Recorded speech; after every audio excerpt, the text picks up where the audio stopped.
ঢাকার প্রাণকেন্দ্র মানিক মিয়া এভিনিউ সংসদ ভবন থেকে সকলকে শুভেচ্ছা। আজকে রাত্রেবেলায় বাইক রাইডিংয়ে বেশ ভালো লাগছে। একসময় মানিক মিয়া এভিনিউ ছিল মাঝখানে ডিভাইডেড ছাড়া, পুরো রাস্তাটাই ছিল খোলামেলা।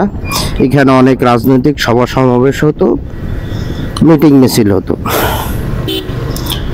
তা আজ থেকে প্রায় 25-30 বছর পূর্বের কথা। আমরা তখন এই সংসদ ভবনে আসতাম। সংসদ ভবনের যে প্লাজা ছিল সেখানে ঘোরাফেরা খেলাধুলা করতাম। আমার মনে আছে আমি সংসদ ভবনের মূল ফটক পর্যন্ত গিয়েছিলাম। কিন্তু বর্তমান প্রজন্ম, ভবিষ্যৎ প্রজন্ম, তারা বোধহয় আর কখনো সংসদ ভবনের ছোঁয়া পাবে না। সেটা সংসদ ভবনের নিরাপত্তার খাতিরে হোক, তা সে যেভাবেই হোক, এখন এটা অনেক ধরা ছোঁয়ার বাইরে। এই যে সংসদ ভবন দেখতে পাচ্ছেন, খুব সুন্দর, আমাদের একটা গুরুত্বপূর্ণ স্থাপনা। দেশের সমস্ত কর্মকাণ্ডের নীতি নির্ধারণ এখান থেকে সূচিত হয়। দূর থেকে তাকিয়ে দেখা ছাড়া ও ভবনের কাছে এখন আর যাওয়া কোনো মতে সম্ভব না। একটা সময় ছিল যখন অনেক কিছু একেবারে ফাঁকা জায়গা ছিল, সহজ ছিল, স্বাভাবিক ছিল।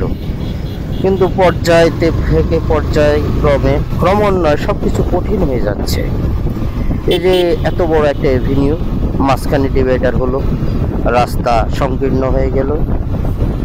সংসদ ভবনের যে মাঠ এবং এই যে লাল যে বেদি বা চত্বর, এখানে যাওয়ার জনসাধারণের একেবারে টোটালি নিষিদ্ধ। এটা অবশ্য সংসদ ভবনের নিরাপত্তার বিষয়টি বিবেচনা করে এমনটি।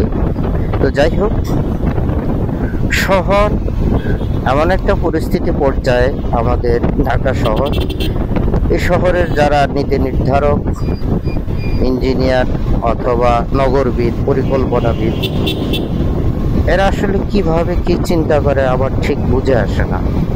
এই যে গত কিছুদিন আগে কি এক দুঃসহনীয় গরম, প্রচণ্ড দাবদাহে জনজীবন একেবারে শহরের অতিষ্ঠ। ছায়া নেই, অক্সিজেন নেই, বাতাস নেই, রৌদ্রের প্রখরতায় সড়কের পিচগুলো পর্যন্ত গলে গেছে।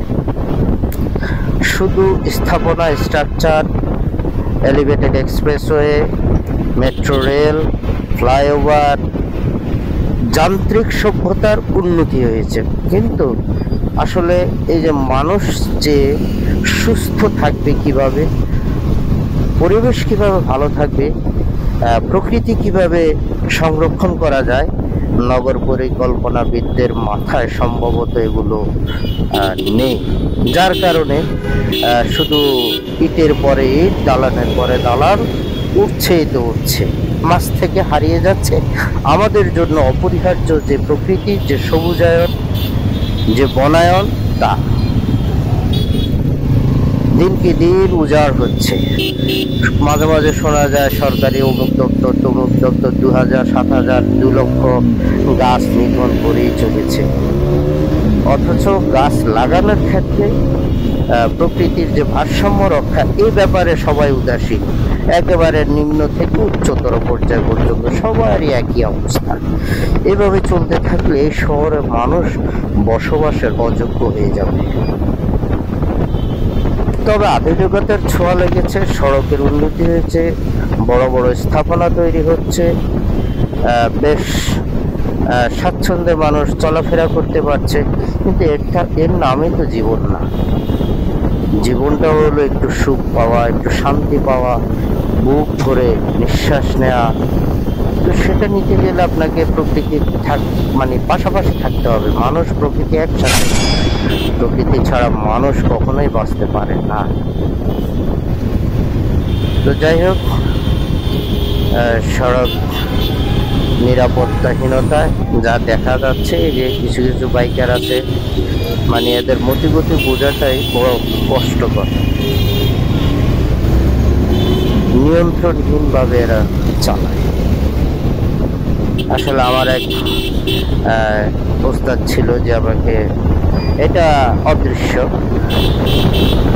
বলছিল যে যখন তুমি বাইক রাইড করবে ডানে বামে লুকিং গ্লাস সামনে পিছনে ভালো করে খেয়াল করবে, অল টাইম চোখটা কম্পিউটার রোবটের মতো এদিক সেদিক যাবে আসবে। তবে এটা মাথায় রাখবে যে সড়কে যখন তুমি বাইক রাইড করবে তখন তুমি ছাড়া বাকি সবাই দেউলিয়াপনা, মানে তাদের কোনো হুঁশ জ্ঞান নাই। যে কেউ ডান দিক থেকে এসে মেরে দিতে পারে, বাম দিক থেকে এসে মেরে দিতে পারে, অথবা অনাকাঙ্ক্ষিত যে কোনো ঘটনা ঘটতে পারে। এই জন্য মাথা ঠান্ডা রেখে আল্লাহর নাম নিয়ে